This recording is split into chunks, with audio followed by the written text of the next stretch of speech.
Let's see how this goes. I don't have my 8's notebook, but I'll have it on paper. Alrighty. Here's another one. That's pretty good. Okay. Alright, so let's start with this. Biodiversity Study Guide. Now, what's the whole idea behind biodiversity? To create as much difference as you can. As much difference as you can. Why? To increase survival chances. For your species. The individual doesn't matter as much, right? It's very much like when you consider like ants, right? They'll give up their individual ants or the individual bees in a honey hive, right? They'll give up the individuals to save the entire group. Okay, same thing here with biodiversity. So why is this doing this? I don't understand. And now I'm super confused. Did I close It out? never likes you. All right, so up here, number 1, define ecological. What does ecology have to deal with? Eco environment, means ecosystem. Ecosystems has very explicitly not to do with environments. It's extremely different. Eco. Okay, so ecology. Think about what you study in ecology. Ecosystems? Okay, what is an ecosystem? Yeah. Well, here's the deal. Ecological versus environmental. When you talk about ecological, we're talking about the animals and plants. We're talking about the organisms. Okay, so when I say, give me an ecological example, or when there's a question talking about ecological impacts, do they care about the soil or the air? No, they're talking specifically about the animals there. And when they say environmental, what do they mean? Like the plants, the landscape, the environment. So the environment can be primarily, of course, just the abiotic factors in that area, right?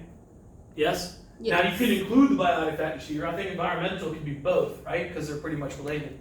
However, they define it as specifically ecological. They mean the creatures there. Environmental can kind of be both, leaning more towards the abiotic factors there.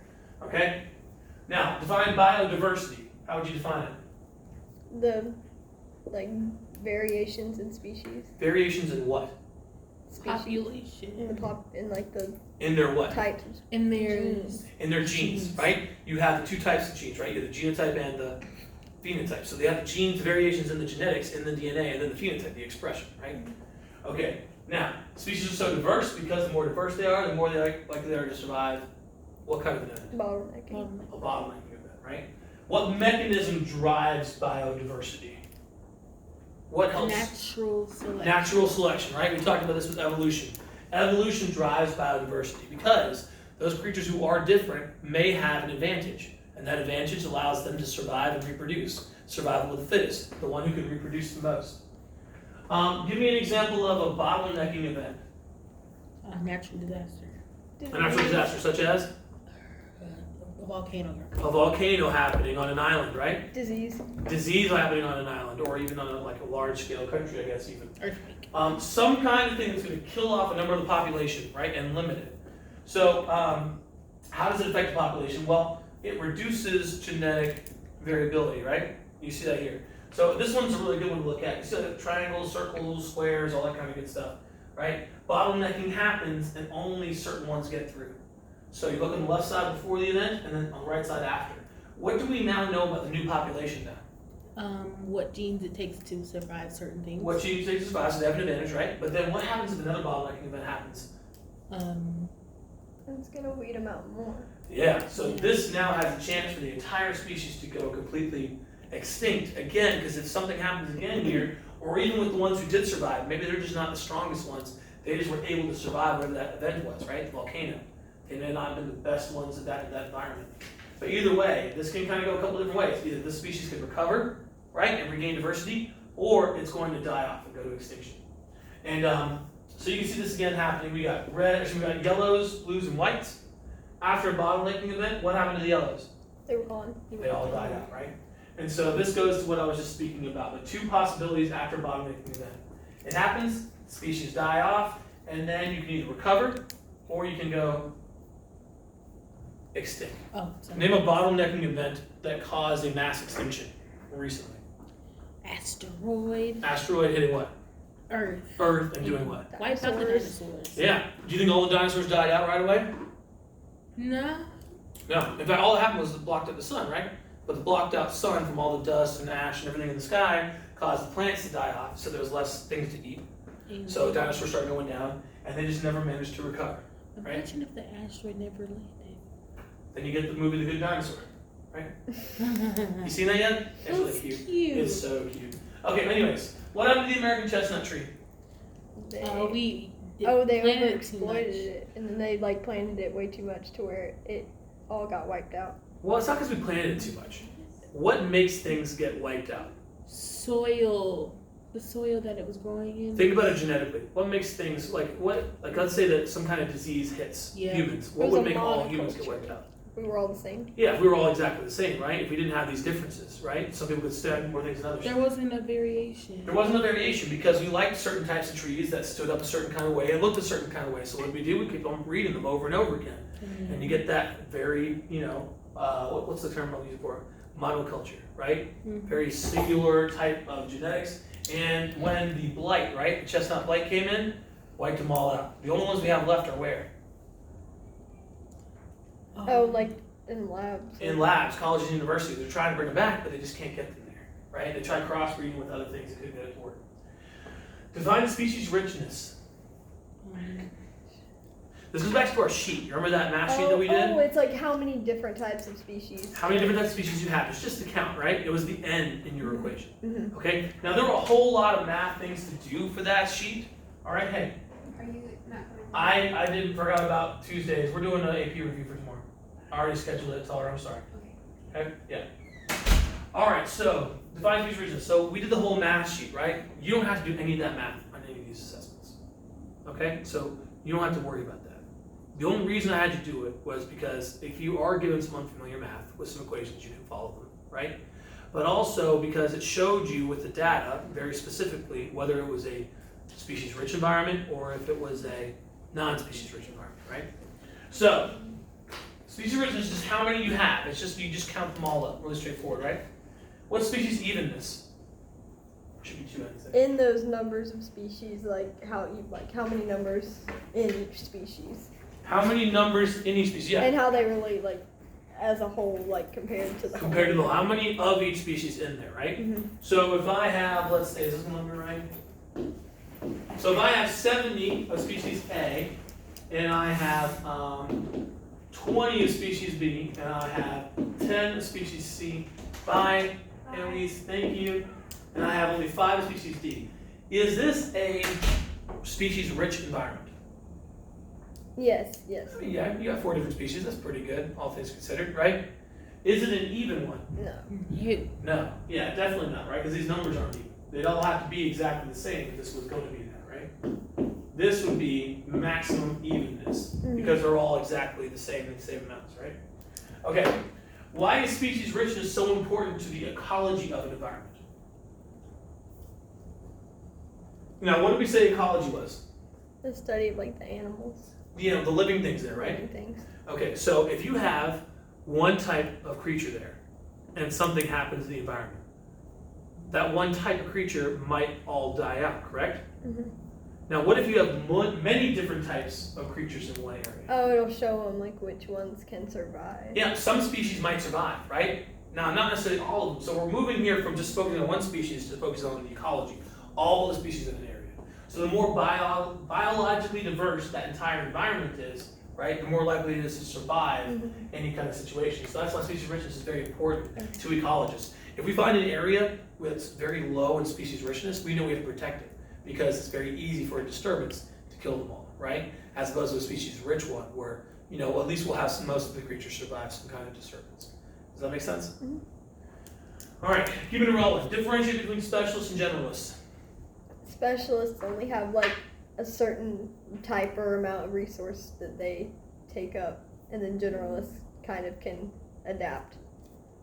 Okay, yes, but let's talk in terms of this. So what do you call that? What's the name for that specific resource they use all the time? If they only eat that type of food or they only do that kind of activity in the environment, we call that species what?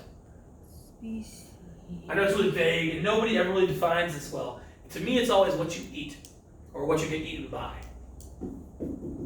Niche. I was gonna niche. say that, but then I thought that was different. That's what you always say it, because if you're wrong, but at least you know, right? Yeah. And sometimes you might be right. So your niche, right, is what you eat or what you're getting eaten by. Your role in the ecology, right? Mhm. So your niche, if you're a specialist, is very what? Slim, small. Is very narrow, right? If you're a generalist, It's bigger.